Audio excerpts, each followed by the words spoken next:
Hi YouTubers. I wanted to do a video. I haven't done one in a while, but I have a lot of things I'd like to say, to impart to you, that I feel are very important and pertinent to this day and age. I'm going to start with a quote by an unknown source that I find it very interesting and very eloquent when I take into consideration all that's happening current day. And that is, "No man escapes when freedom fails. The best men rot in filthy jails. And those who cried appease, appease were hung by those they tried to please." I'm going to start with what is a set of quotes from a gentleman by the name of Professor Alexander Tyler, or Tytler, or is also known through the Library of Congress as being Lord Woodhouse Lee. So one of those aliases. He is the author, or quotes, "The Fall of the Athenian Republic," which happened some 2,000 years ago. And it goes as follows, quote, "A democracy is always temporary in nature. It simply cannot exist as a permanent form of government. A democracy will continue to exist up until the time that voters discover that they can vote themselves generous gifts from the public treasury. From that moment on, the majority always votes for the candidates who promise the most benefits from the public treasury, with the result that every democracy will finally collapse due to loose fiscal policy, which always is followed by a dictatorship.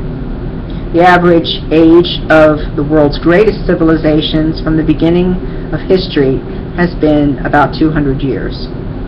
During those 200 years, these nations always progressed through the following sequence: from bondage into spiritual faith, from spiritual faith to great courage, from courage to liberty, from liberty to abundance, from abundance to complacency, from complacency to apathy, from apathy to a dependence, from dependence back into bondage.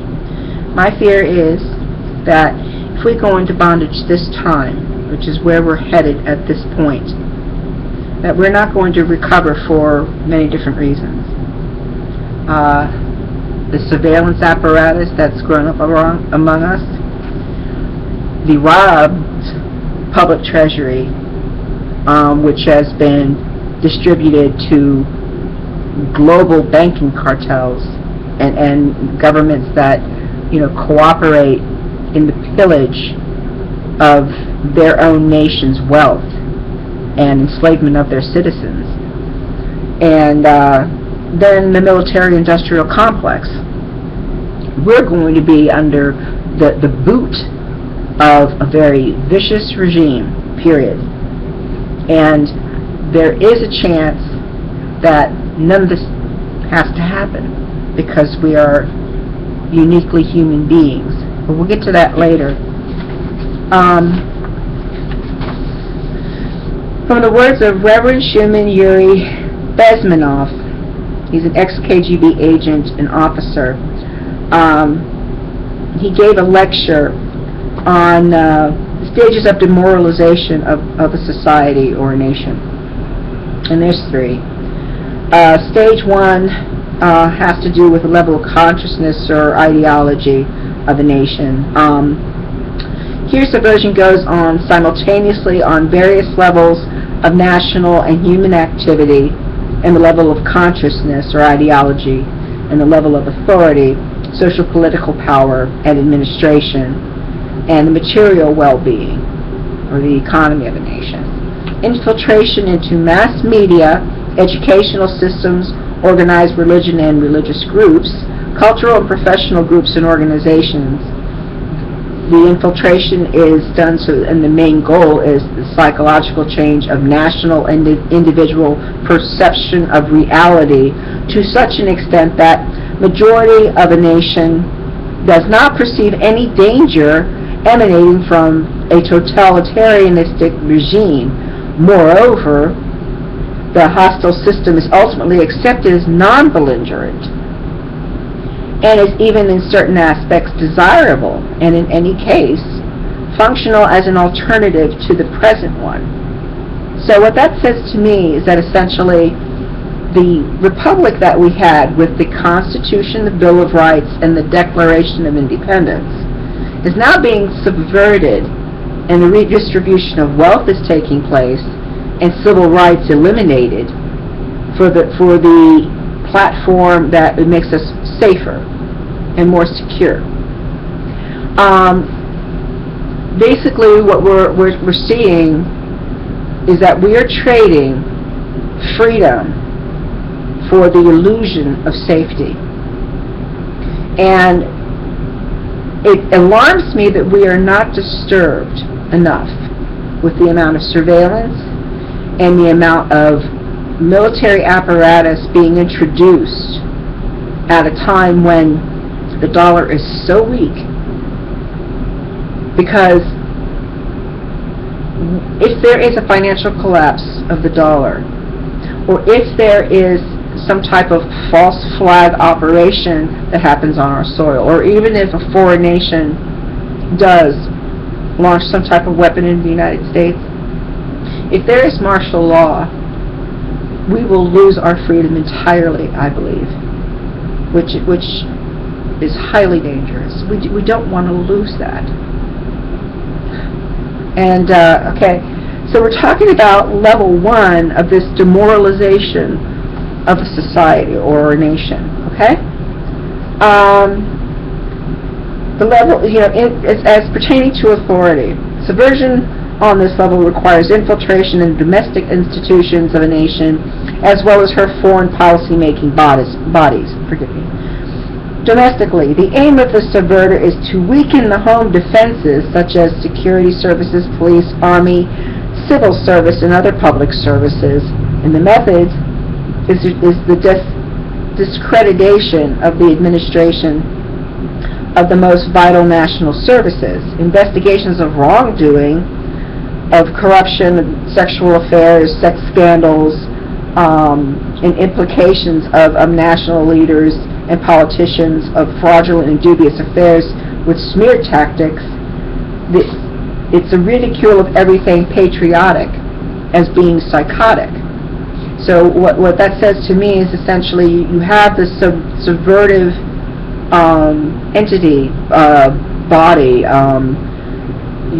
this rogue element that comes into your country, and by any means necessary, even through governmental bodies, subverts everything. And I can see how everything that is Americana, everything that has to do with love of a nation, to be a pure American, to consider this place home, not just a mass of land, is being considered subversive in and of itself, when it's the opposite. I mean, there's this doublespeak that has taken place where, a very good example, the Patriot Act. The Patriot Act has nothing to do with patriotism. It has everything to do with subversion of people's rights. It opened the door for the surveillance state that we're now facing, and that ordinary citizens are somehow guilty until proven innocent, or what I would like to call guilty until proven slave. Very few people know and need to understand that the underwear bomber, this is one of the few cases on record, it's admitted, and the apparatus is still growing and metastasizing into this terrible structure that is, encroaching all of our civil liberties, is the TSA. I mean, the underwear bomber was put on the airplane. The Christmas bomber was put on the airplane by the State Department. There's no questions asked about that. That's the truth. I had a TSA agent admit it to me. And she says, but that's on the State Department. And I said, but yes, look at everything that has grown up as a result of that lie. To which she could only look at me blankly. The point of the matter is The government put the underwear bomber on the airplane. We thought it was an actual terrorist attack. And soon thereafter, lo and behold, all of these beautiful body scanners and TSA agents with blue gloves were ready to service the oncoming passengers in airports nationally. Do you realize we've lost $4 billion of tourism revenue because people won't put up with it? I mean, people don't realize this, but that's how bad our subversion has been. Other people from other countries don't want to deal with it because they wouldn't put up with it like we do. Right, the level of economy. Forcing the West into unequal, beneficial only to the subverter, deals with idealized or preferential trade status. Dumping policies, land sale of half-price replicas, for example, or other goods and services as being beneficial only to the government that is cooperating.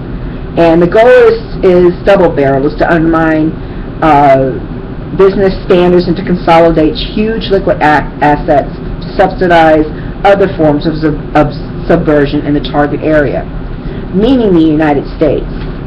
And for those that want to deny that we are moving into a North American Union, what do you think that the lack of border patrolling or the blanket amnesty that has been considered, and I do not think it's happened yet, but if 30 million Mexicans are allowed to get driver's license, vote, have public, educations and health services, no country has ever done that before.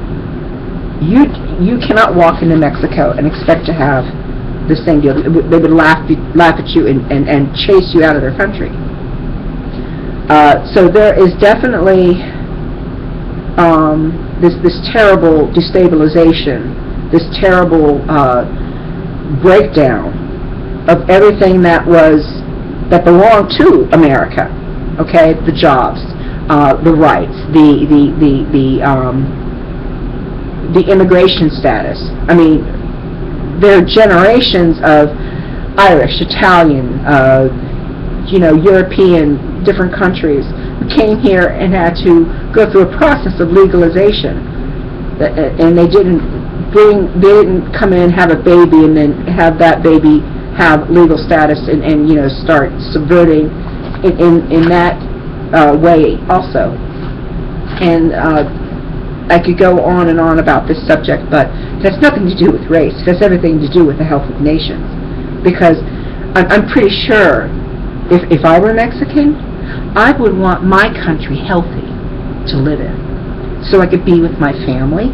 They've got many, many resources in Mexico. And I would not go to Mexico anymore, I don't think. I mean, there are places there I've wanted to visit. I don't think that I will now. I don't think it's safe. But, okay, stage 3 is the collapse. And I forgot to mention the stage 2 of the destabilization is the encouragement and provoking of labor unrest by infiltrating and idealizing unions, provoking unnecessary strikes, creating inflation, lowering productivity, with simultaneous propaganda of increased demands, propaganda for strong government, necessary, governmental controls being enacted, militarization of grassroots movement or minority groups. This is very, very pertinent. It is, the militarization that they're speaking of, gays, colors, women's liberation advocates, prisoner advocates, the death penalty, all of these sideline issues that of course are important, but really take the eye off the main task that needs to be tackled, and that is the dismantling of the central banking system that has enveloped our nation. In 2008, with the too big to fails, I mean, there was a huge siphoning of money up into these mega banks that have no interest in keeping the American economy healthy or the engine of the economy running. They want our assets, and they want to give them to who they please or sell them to who they please. They want to have it for themselves. This has nothing to do with the health of our nation at all, or its people. So that is stage 2, which takes from 5 months to 2 years. And stage 3, which takes 2 weeks to a month, is basically the implosion or the financial collapse or the calamity which can occur. It reads as follows. The interrelations between parts of the economy break down. There's general strikes, growth of terrorism and crime, total discontent, currency crisis, collapse of government and or import of an alternative exile government, and power concentrates into the hands of the militant or revolutionary group. And why that's spot on with what's happening right now is that, I mean, everything has been put in place. The National Defense Authorization Act, the ability through executive order to have all lands and resources, including private property, at the whim of the president to be taken for the cause of continuation of government and the security of the nation. I mean, these things are put into these executive orders, which on the face of it is illegal. That doesn't mean they're not going to call for martial law and implement it. I mean, we're acting as sitting ducks up until the point that we shake this revolutionary group, which was just stated aptly in this paragraph, or we shake it off, and we deserve. And it's at this point that the nation is ripe for the final act of subversion and the invitation of communism and an occupational army. And we have an occupational army. We have a militant force under Blackwater. It's a paramilitary force, well funded, well paid, I think tax-free. The bottom line is we have all these systems in place. And the TSA are the modern day capos, or the people, that during World War II were the Jews that would work with the Nazi Party in policing their own people. And they were reviled by, their others, their fellows, because of course they were quite vicious themselves. And they were also the striped, uniformed people in the camps that were well fed, but nonetheless Jews, that would herd the Jews off trains and march them into the showers, which were actually gas chambers. The TSA in current day are the latter day capos, and so we have these groups that they're us, okay, with being paid money and given a few benefits and plastic badges and kudos and pats on the head, and they're going to do what they're told until it's their turn. And what the members of Blackwater, aka XE, aka Academy now, need to know, along with the capos, along with the TSA, is the fact that they're going to be expendable also in pretty short order, because the New World Order cronies the globalists, whatever, the Illuminati, whatever label you want to give this, the satanic cult that is unleashed, will do, and why. They will kill these armies, I'll call them, the capos and you know, the brown shirts of academy, because they know if they've turned on their own people, there's nothing that's going to stop them later on from turning on them. So they'll be eliminated along with the rest of their people. They don't care that they're paying you money. You're still, you know, when they're done with you, they're done with you. Like they're, you know, like the first people they're going to humiliate and put into camps. It's just a matter of time. But anyway, to the good news. What can be done about it? Is it possible to prevent a subversion? Yes. It takes a unified national effort. Any democratic nation should cultivate such attitudes as devotion to one's country, patriotism, moral strength, working ethics, resurrection of all national traditional values. Among other drastic measures, restrict the liberties of self-proclaimed anti-democratic, militant, radical, or amoral groups. It looks like the President and the Congress. And with re-elections, choose responsible, not charismatic leadership. Reform your currency and cancel, not freeze, all assets of subversive countries. Now, that means the globalists through Glass-Steagall. Learn about the Glass-Steagall Act, which was once law, which is no longer law, but needs to be re-implemented if we're going to be saved as a species. You need to hear those words.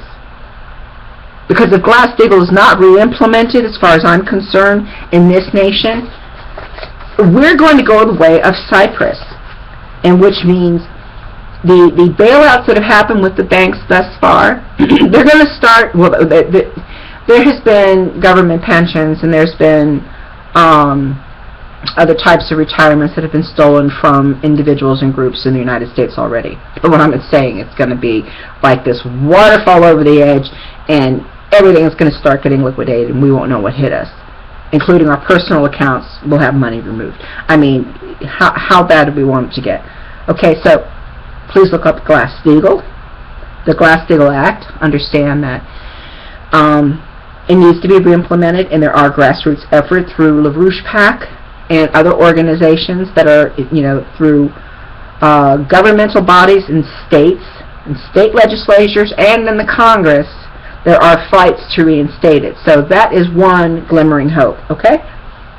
But all of these things need a unified effort, okay? Strength in numbers. Okay, so expel all agents of the subverter without any apology or explanation. Reestablish friendly relations with the moderate and non-aggressive governments of the world. It originally said dictatorships as long as they are anti-communist. Now, another thing that LaRouche PAC is doing, it is working in a friendly nature with Russia and China, which I do not agree with their politics. I do not agree with their human rights record, particularly China.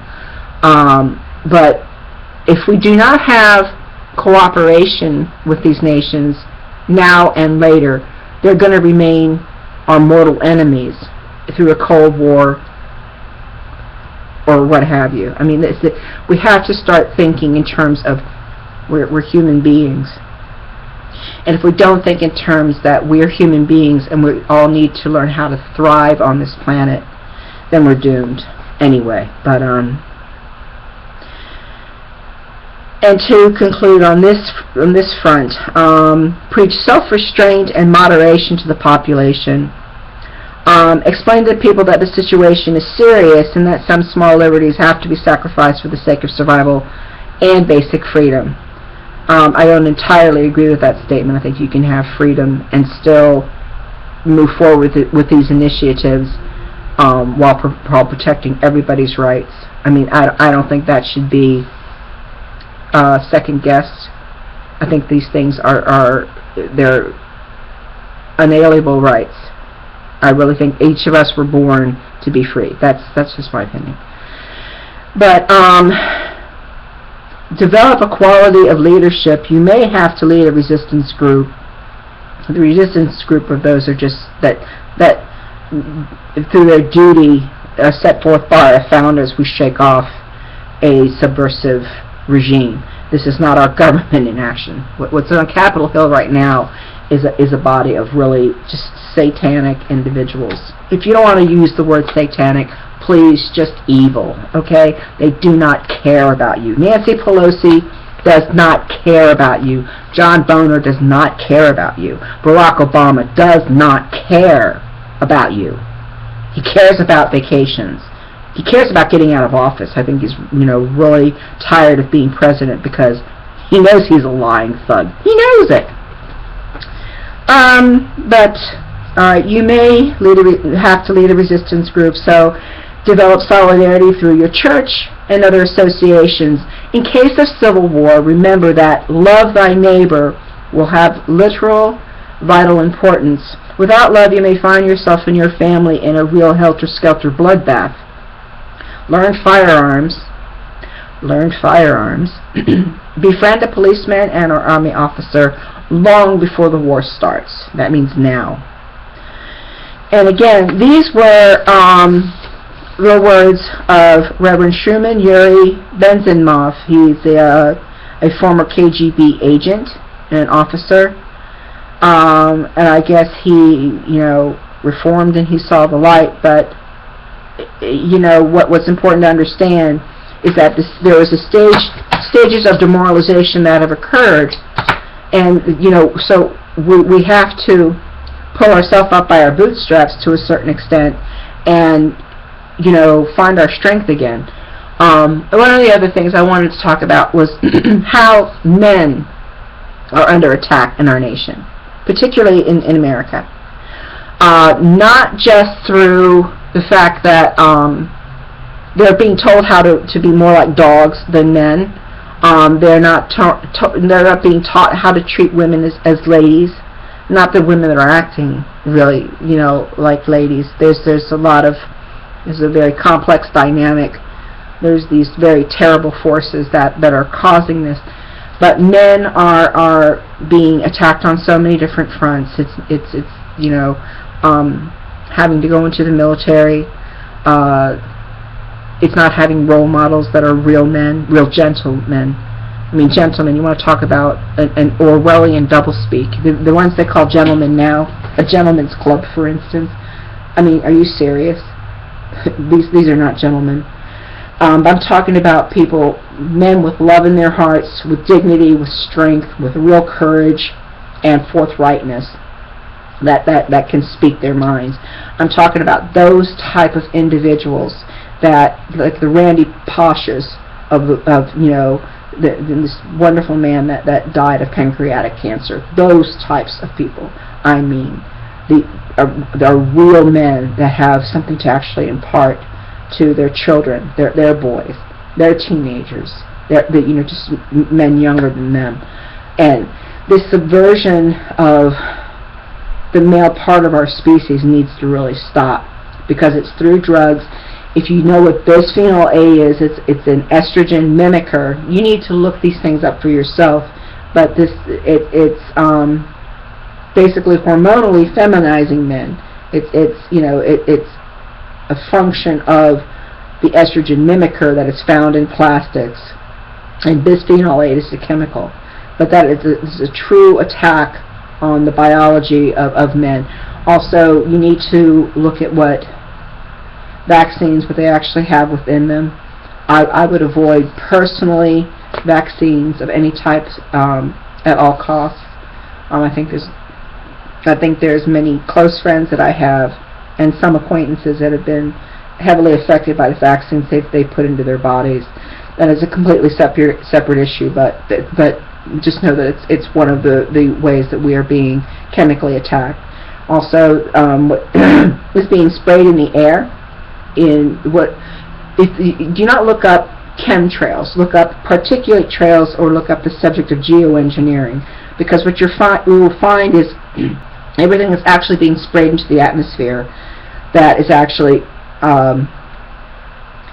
it's changing weather patterns, but also all of these metals, strontium, barium, aluminum, they're floating down and they get into our groundwater. The metals get into our soil and we breathe them. They're nanoparticles, and it's not good for any of us, okay? But I guess what the point of that matter is that we need to pick subjects that, just one or two, that we can actually impact. Whether it is geoengineering, whether it's vaccines, whether it's Glass-Steagall, the fight for it, whether it is Agenda 21, that is a massive subject matter in and of itself. There needs to be, the cancer is spreading, so we need to be this antibody that's eating away at the cancer. And then one day, if there's enough political will, what needs to happen is that the criminals need to be arrested. And let's just hope that the day comes when there's enough political will and there's enough numbers, because it can be done peacefully. That's the key. And if we were to be met with force, we're going to be killed anyway. I mean, I'm not talking about natural death. I'm talking about, there needs to come a point where this insanity is stopped, because we are under attack in so many different ways. I don't think it's any coincidence that Christians are the most persecuted group on the planet. It is absolutely amazing and frightening to me how traditional families and marriage, the very definitions of them and the very embodiment of them is being twisted. And homosexuals need to understand that they're not hated themselves, okay? When someone like me talks to someone that is a homosexual, and if they want to partake in that lifestyle, that is strictly up to them, and I will meet them at face value. I will talk to them, I will love them, and if there's any way that I can express my love for Jesus to them, and how I really wish that they would look at what they're doing in their life and see that it's askew. It's completely against what God would want for them in their life, because it's not healthy. We're talking about sodomy. We're talking about the sexualization of children at a very young age. And I'm not saying that's necessarily the responsibility of homosexuals. I'm saying that, very early in school, they're starting to introduce sexual subject matter to children that is completely inappropriate, because they're not even of age to be even thinking about sex. They should be thinking about, just socializing, amongst themselves, the socialization, yes, of girls with girls and boys with boys, but we're not talking about sex. We're talking about just learning how to relate on a healthy level. Then you can think about sexuality later on. And I think at the appropriate age, maybe some of these subjects should be broached, yes. But what we're being met with in this day and age, and let's be honest, is an absolute onslaught, an avalanche of it's a gay agenda where either you love gays or you hate them. It's like no, and everybody's gay, and it's all about, what is it, the lesbian, gay, bi, transgender movement, and it's like I'm sick of it being in my face. It's just disgusting. If what you do disgusts me, that's my right, and that should be very clear. It's like yuck. So and it's also just the fact that at such an early age that they're introducing these ideas to children. I mean, it's the last frontier. I mean, it's like Aldous Huxley's wet dream. You know, it's what he wrote about in Brave New World. And, you know, okay, so in George Orwell's book, 1984, you know, the basis of, you know, what is on a plaque, an ingsoc, which is, you know, the political organization of the Communist Party in the book, it's, you know, the quote is that war is peace, freedom is slavery, and ignorance is strength. I mean, that's what you call real doublespeak. Because, of course, nothing is its opposite, okay? If I'm white, I'm white. I'm not, you know, I cannot be black. Genetically, I was made this color. So what? You know, but what I'm saying is war is war. Peace is peace. But what we're being fed in doublespeak and in doublethink is that one word is actually its opposite, and that's just mental illness. that's just mental illness. And I'm going to segue into a reading that I saw today that I thought was very eloquent. And this is from the book The Prophet by Khalil Gibran. And I'm not going to go into what the subject matter of The Prophet is. You can pick up the book. It's a very small book. It's an easy read, but very powerful, and everyone should read it, I believe. But there are questions that were asked to the Prophet as he goes on his journey. And an astronomer asked, he says, "Master, what of time?" And the Prophet answered, "You would measure time, the measurelessness, and the immeasurable. You would adjust your conduct and even direct the course of your spirit according to hours and seasons.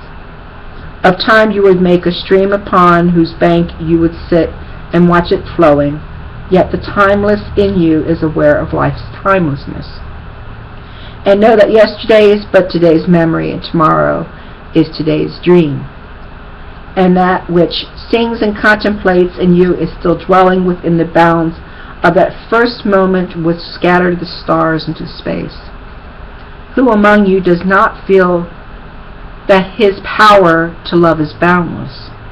And yet, who does not feel that very love, though boundless, encompassed within the center of his being and moving not from love thought to love thought, nor from love deeds to other love deeds? And is not time, even as love is, undivided and paceless? But if your thought you must measure time into seasons, let each season encircle all the other seasons. And let today embrace the past with remembrance and the future with longing." And the reason why that passage is so important to everything that I've just said is that we have, as human beings, the duty, the need to look to our future, to tend to it, to cultivate it. If we do not remember that we are human beings, if we don't remember that we were created in great splendor and in the likeness of our Creator, everything that is all around us that is natural and beautiful, then we are doomed in our soul. We are doomed within our beings. We are doomed within our minds. And one thing that I absolutely reel against is any type of mind control. And what I'm going to finish this whole video with is the fact that I have given my life after, going from being raised Catholic and having Christian beliefs into becoming an agnostic. becoming like a new ager, and thinking that when we die, we go into a superconscious, into, believing that Jesus Christ is my Lord and Savior. And I do still believe in karma, and I still believe in divine retribution, but there's been a sequence of events in my life that's too detailed to go into that has brought me back to Jesus. And I believe that He lived at one time 2,000 years ago. He did die on the cross for our sins, and that He was the perfect human being because of His immense capacity to love and to have humility. And if I can have half of what Jesus had as far as love and humility, then I'm moving closer to being the human being I want to be. And I said many years ago that I thought it would be a lie to say that I loved everyone, because at the time I probably had a lot of hatred in my heart. But whether it's practiced or whether it is real, I work to love everyone, no matter who you are. I may not like what you do, I may not like your personality, but if you needed my help, if you needed me to be there for you, I would strive to do so, because that's what is expected of a whole human being. And I don't want to live in hate. I don't want to live in fear. I want to love my fellows. And if everybody could have the type of journey that I've had to bring me to the place where I am, where I feel confident the day I die, no matter how I die, no matter what day I die, that I'm going to go on to a better place, because I respected myself, because I respected my fellow man, and that I rebuked evil,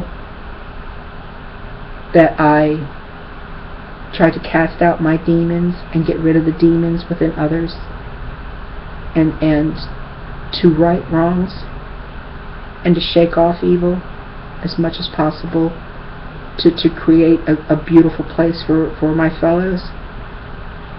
That is the very least that I can do.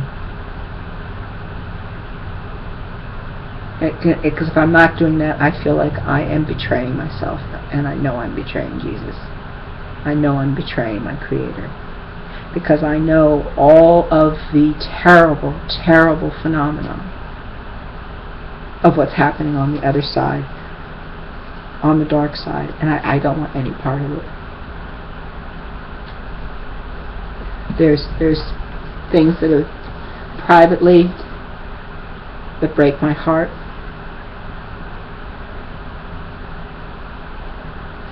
But I have been shown so many wonderful miracles as far as like the transcendence of human beings, that it's touched my soul very deeply. It has impressed me beyond no end.